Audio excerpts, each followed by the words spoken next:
record. Okay, perfect. So now, so what we are going to show today is basically, so today's topic, as we know, is about in context learning, right? So we actually mentioned about the paper that we were gonna talk about. So that paper's name is a survey of in context learning. So in that it basically go through like the different development or advancement of in context learning. So we are just gonna maybe briefly talk about that paper at the higher level, not really going into the nitty gritty details of the like equation stuff, but that might sometimes could sidetrack people from the bigger picture. So if you are interested yourself, you can actually search for that paper yourself. I think the paper's name is pretty much just a survey of in context learning of or something.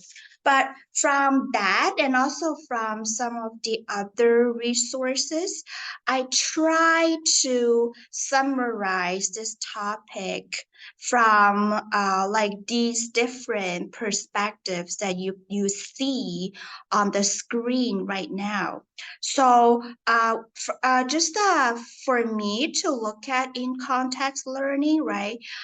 Firstly, I would probably briefly talk about why in context learning actually draws my interest is because we all know like before this whole chat GPT developments, right? Or LLM stuff, all of these buzzwords now, like maybe just a few years ago, the mostly I think people talk about using these deep learning models in application is something they call transfer learning or something. Or you would probably hear about the word fine tuning a lot, right? Like so these are all the or you call state of the art practice, or how people actually use these big model pre-trained released by those big software companies, right?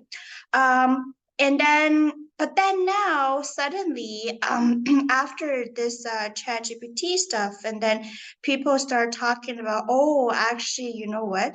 If you want to use these big pre-trained model for your own purpose, you don't really need to retrain the model anymore, or like that whole fine tuning thing is just not necessary anymore, right? So in this case, it really democratized this whole thing a lot because you and me, right, ordinary people, we don't really have the resources to do all these retraining by ourselves, right? So therefore, if you could just, like use it, right? So now I know like OpenAI, they provide their API for people just to use it. So everything now becomes just a call of the API service, right? So then this really like simplifies the application a lot. And then so in this case, a use case really emerged, right? So you would probably hear a lot of people or even a lot of organizations start talking about building their own Q&A chatbot using their own proprietary data, right? With ChatGPT. And just I know, from over here, like some of the universities that you and me went to, they actually, we haven't talked about which one yet, but yeah, so like universities or all these you can see, like I even know, so I went to civic tech like a Civic Tech Toronto meeting, right? So yeah, exactly, Colin. So we are not sharing the paper screen, but if you actually, I guess I could just like, so if you search, say, a survey, right? Survey of in context learning, you would be probably able to, yeah, this comes back as the first result, right? So it's called survey on in context learning. Can you actually see the paper, Colin? Okay, perfect. Yeah, so this is the paper that we were trying to go through. But actually, today's session, we are not really going through the paper line by line. Rather, we are trying to summarize some materials from the paper as well as from other resources into these 10 subsections we want to talk about in context learning, right? So where were we? Okay, yeah. So the motivation why this topic specifically draws my interest. So therefore, the use cases becomes that you have this a big large language model as well as ChatGPT, right? So right now, I think at least from what I know, there are two sources that provide the API calls to use this ChatGPT model. One is OpenAI itself. The other one is Azure OpenAI service. So you can, and then you can basically easily access these services and then start building your own apps through those API calls. So basically, a use case would be that your own organization, right? And then they have their own proprietary data, but then they want to use ChatGPT with their own proprietary data knowledge base to build this Q&A bot. So before this LLM thing, right, what would people usually do is this something called transfer learning, right? Which is that you have this huge pre-trained model, but you have your own specific knowledge-based data, right? Be it medical data or be it like legal data or just some, like private data, right? Which you want to use that big pre-trained model. So what would people usually do is they actually fine tune that pre-trained model with your own private data. So therefore, the bigger model can actually update its parameters tailored, right? Or tailored to your private data. So therefore, the model is then tailored specifically for your own private data for your specific task.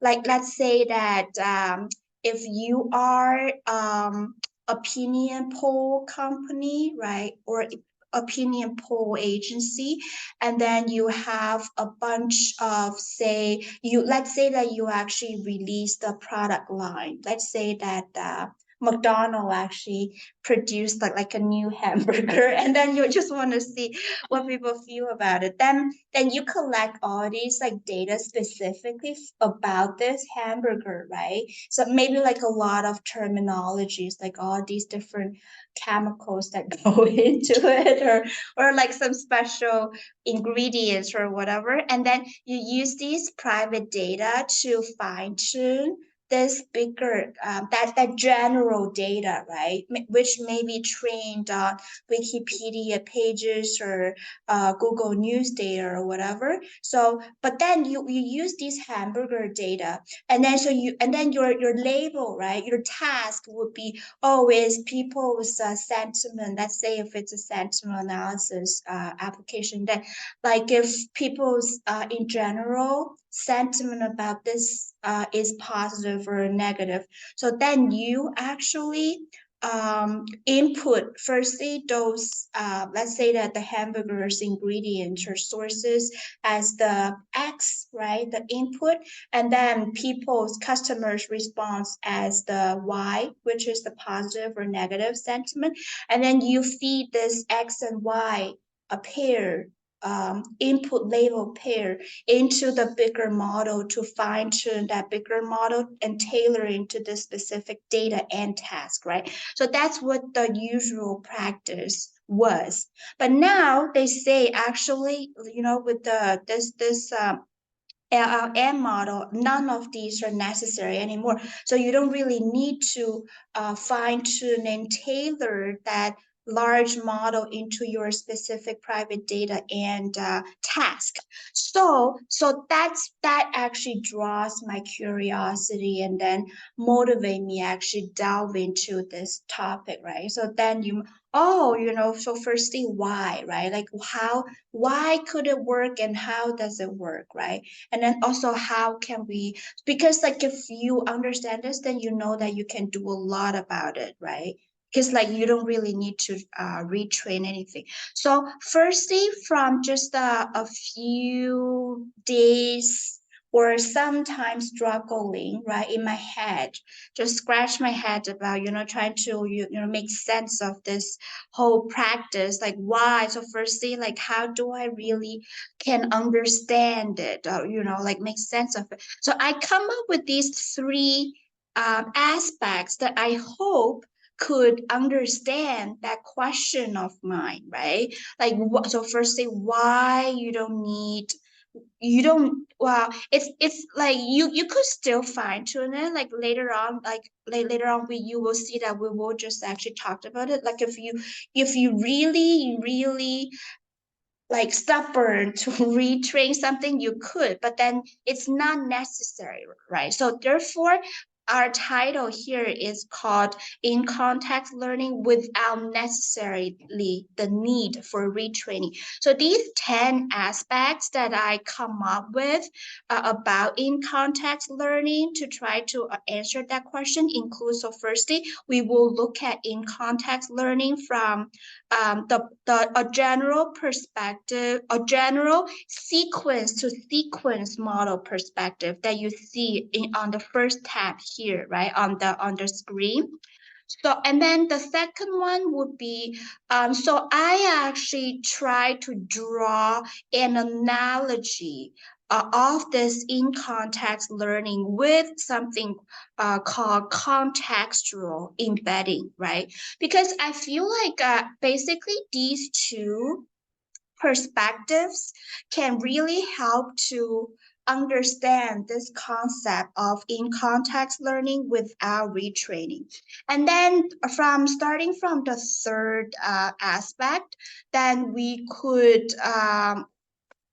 actually, yeah, we could already answer so the first two tabs, a generative sequence to sequence perspective and analogy with contextual embedding is from the perspective how to actually make sense of in context learning without the need for retraining. And then starting from the third tab, you would see that it would be more the mechanism of actually how in context learning work, right? So some of the more technical or structural aspects of in context learning. So we will actually see that why in context learning work, it actually has a lot to do with the effects of attention mechanism, right? Because like in some paper, if you read, you would actually find that um, actually they actually say that most transformer based model all have this ability of in context learning. So including like the more vanilla transformer model, as well as the BERT model. These two models, they also exhibit the ability of in context learning due to mostly the fact that they have attention mechanism in it, right? And then so we also will maybe cover some aspects of pre-training of LLM if we have time in this session. And then we will also talk about the aspects that affect the performance of in-context learning. So this section mostly draws materials from this paper called a survey on in-context learning. So it will actually tell you mostly, you know, like some of the aspects that actually you can do to improve the ability of your models in context learning capabilities. And then the next aspects include the steps, how you actually would conduct in context learning procedures, right? And then so we would also want to investigate the comparison of in context learning with field called zero-shot learning or few-shot learning, because we know that they are quite actually similar, right? And then in some of the other talks that are also encounter this topic called, they actually draw a comparison of in context versus in weights learning, right? So maybe I guess for this aspect, we would probably, you know, put it off into later sessions, maybe not today to cover it.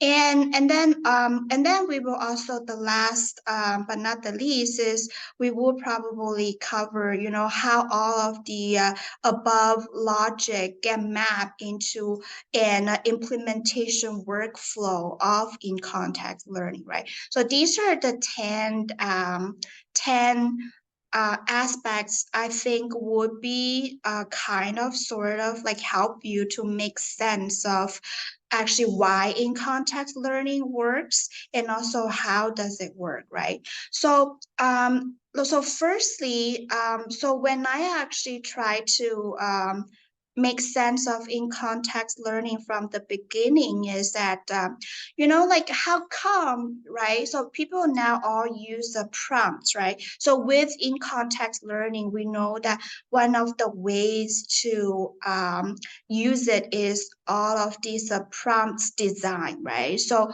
what you do is you actually come up with a big paragraph, right? So in that big paragraph, firstly, you would have an instructional statement. So that tells the model what you want the model to do. So basically, the task statement, right?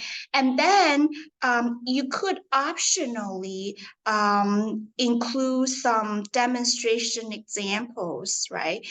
So you would actually design, you know, the input label pairs, X and Y's, or so that is called, I get, oh well, like you know, like for for few shot learning, you know that you also just give it a few examples for the model to do. But I would actually talk about the, like in the comparison with few shot learning section, this is actually not really the same as few shot learning, because for here, if you actually include the few demonstration examples in your prompt, right? So after you submit your prompt, you know that the model parameters are frozen. So therefore, you know, all of your demonstration examples are actually not going to update or modify any of your pre-trained model, right? But so this is completely different from few-shot learning, because few-shot learning, it also just need to use only a handful of demonstration examples for the model to learn, but actually the model parameters will be modified and by those few shot examples. So this is the major difference between using the demonstration example in your prompt in context learning versus those handful examples in few shot learning.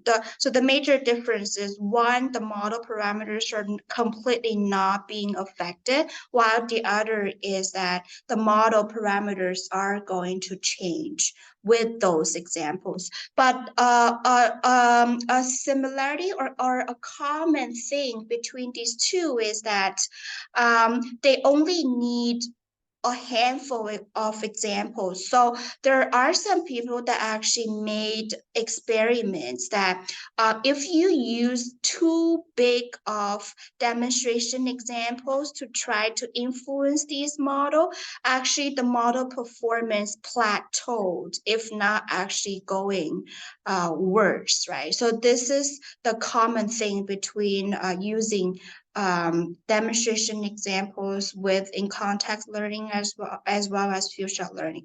So I would actually so firstly talk about in context learning from our familiar generative sequence to sequence perspective, right? So firstly um, so from I think from there you would all already help you to make sense a lot about why in context learning works, right? So with this, I would actually like to show you like a graph. I think with that visualization will actually help to make sense of this model a lot. So what I would do is actually I would to draw on this illustrative transformer blog, right? So this one I think is very famous.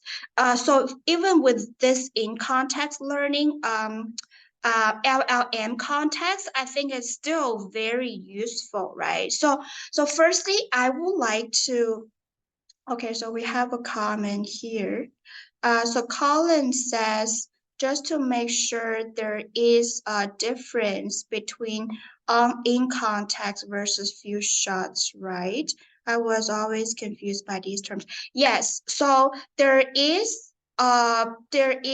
difference between in context versus few shots, as we said that in context learning, if so okay, so the commonality is that both ways they use a few examples, demonstration examples to let the model work. The difference is so the difference, at least like from what I can say now, actually has two aspects. So the first one is that the way that you input or load these models are different.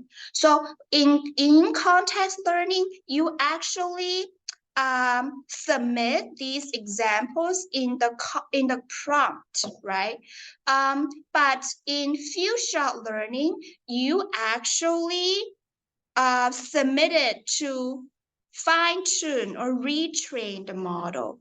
So this is different. The second difference is that for the demonstration examples being used in context, the model itself is not being updated. So the whole model is frozen. The pre-trained model in context learning is frozen. So with those examples that you provide, the model's parameters are not being updated or affected anyway at all. But few shot learning, with you providing those few examples to retrain that model's parameters are actually being changed or updated. So this is the major difference, I think, actually draws the distinction between in context learning versus few shot learning. So okay, no problem. So I think for this, in this paper, a survey on in context learning, they actually talk about it. At least this is where actually I found out about the difference, because I was also confused by these two terms before, right? So like why do people or can people actually use them interchangeably? But I think if like for the sake of rigorous, we probably should not use these two terms interchangeably. So, okay, with that being said, yeah, so we were on try to actually understand the in-context learning from the perspective of sequence to sequence model, right? So like, even though, right, we all know deep learning models, right, it contains two parts, right? So it contains encoder part and then it contains decoders part. I guess this is almost the case for almost like all deep learning model designs, right? So with this, so like for sequence to sequence model, right? So in this case, what you see on the screen is actually for machine translation, right? So you input French in this case into the encoder, then the decoders just the output you English, right? So in our case, we can actually use this framework to understand the LLM or ChatGPT model is that in the encoders, you input your prompts, right? So in that prompts, you have you so firstly there should be at least several sections that you should cover to design your prompt, right? So firstly, it would be good that you actually include the instruction part section, right? And then the second part is that you will probably benefit if you include a few demonstration examples, right, in your prompts, right? And then some of other things. So for that, we would actually discuss in our sections of aspects that affect the performance of in-context learning, right? So, yeah, so no problem. And then yeah, so we have another guest. Welcome. Yeah. Yeah. Um, so we will know that the performance of in-context learning will be affected by how you design those prompts, right? But we would also talk about some of the other aspects that would also affect the performance. But come back to this sequence to sequence framework, right? So if we were to use this framework to understand ChatGPT framework, right?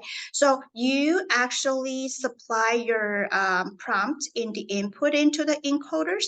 So you would then expect that the outcome from the decoders then will be the answers, right, to the questions or to the queries that you submit in your prompt into the encoders. So therefore, okay, so we are running out of time with the Zoom limit, but I guess we can actually have a start for today, and then if we would actually go through these other aspects in our later sessions coming, right? So we will try to just like help each other to make sense of in context learning as much as we can. So we will try to just finish up understanding the sequence to sequence framework with the in context learning context, right? So okay, so then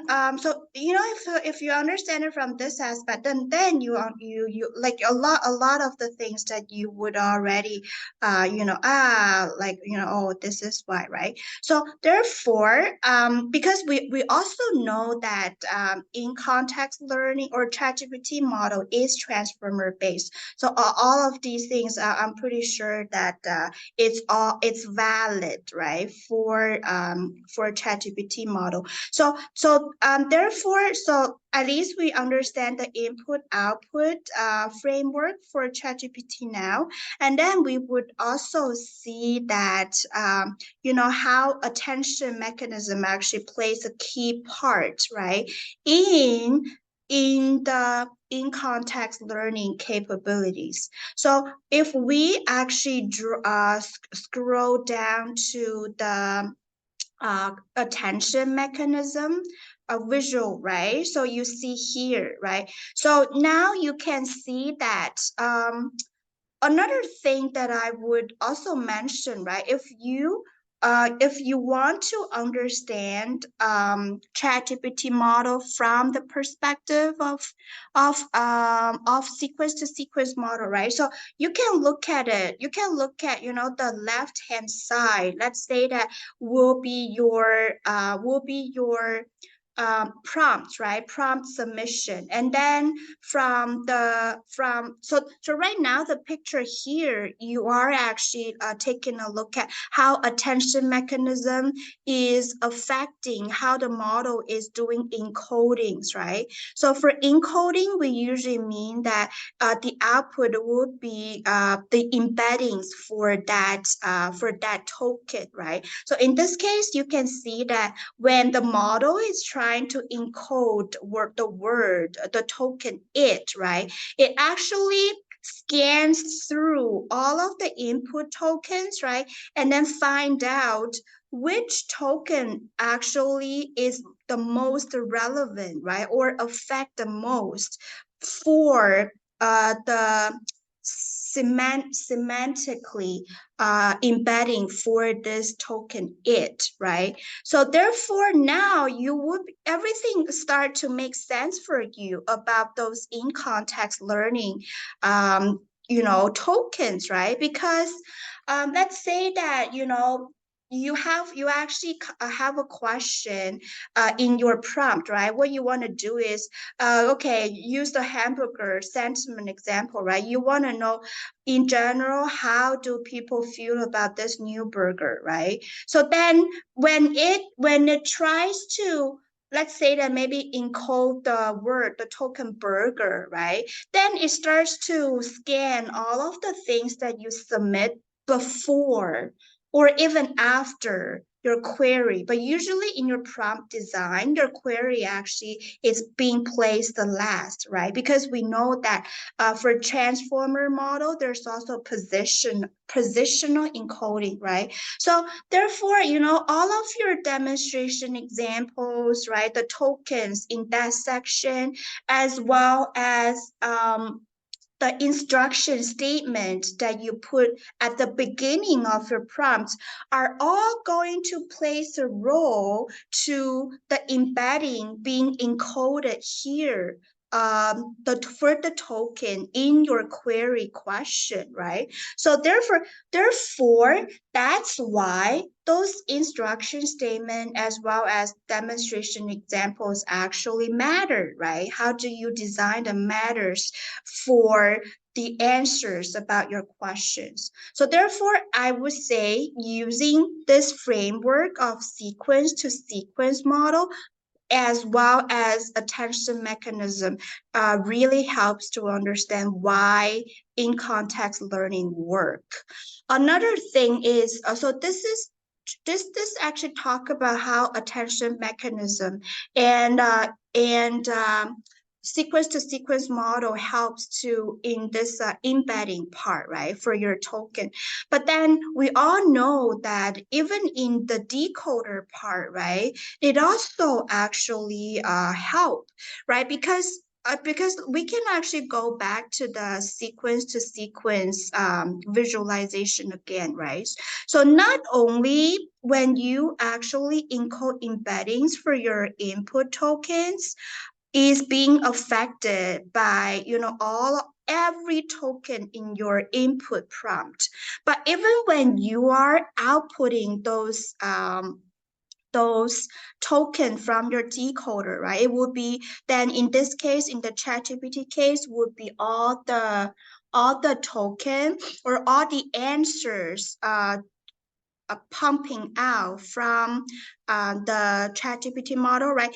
When actually it's actually step by step, right? So it's actually for like when you are actually outputting, let's say that in this case, right, in this decoder now it's trying to output the token student, right? So it's not on when it's decoding this or when it's actually outputting this in the decoder, it not only actually scans the input sequences, right? But it would also actually scan what are the tokens that are already being outputted before it, right? So and then there's the attention mechanism playing there as well. So therefore, you can see that your prompt content, right, with the work of attention mechanism as well as this sequence to sequence framework, it not only affects it not only affects generating the embeddings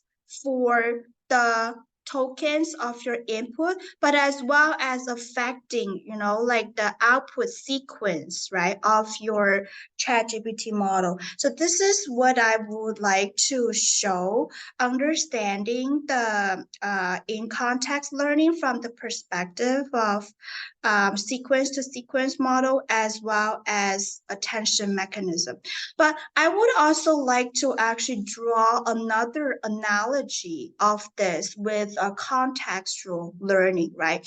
Because so here, right? So with the fact that in context learning do not necessarily have the need for retraining, so you know that all of this makes sense, right? Or all of this quotation, double quotation learning actually all happens at the inference stage, right? So in this case, that it's not in the training stage. So then you gotta ask, right? With the inference stage, why, right? So I guess so maybe there are two aspects I would like to bring up. So one is because in the decoder part, right? So because decoder part is actually have something to do with the inference stage, right? So it actually benefit with the embeddings that is being generated with all the prompt, right, content.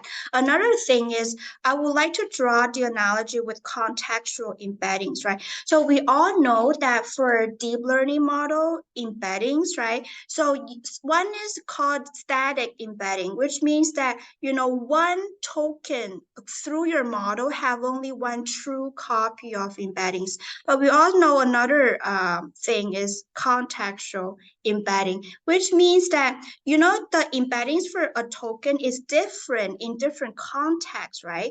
And then we know that this actually happens at inference time. So this is the case. This has actually analogy with the in context learning then, right? Because um, when your token happens here in this context, it actually has one embedding. But if you actually put it in another context with, say, another prompt design, it would actually completely change the meaning, change the embeddings for that token, right? So therefore, I think that with all these first three mechanism or framework, pretty much construct the building block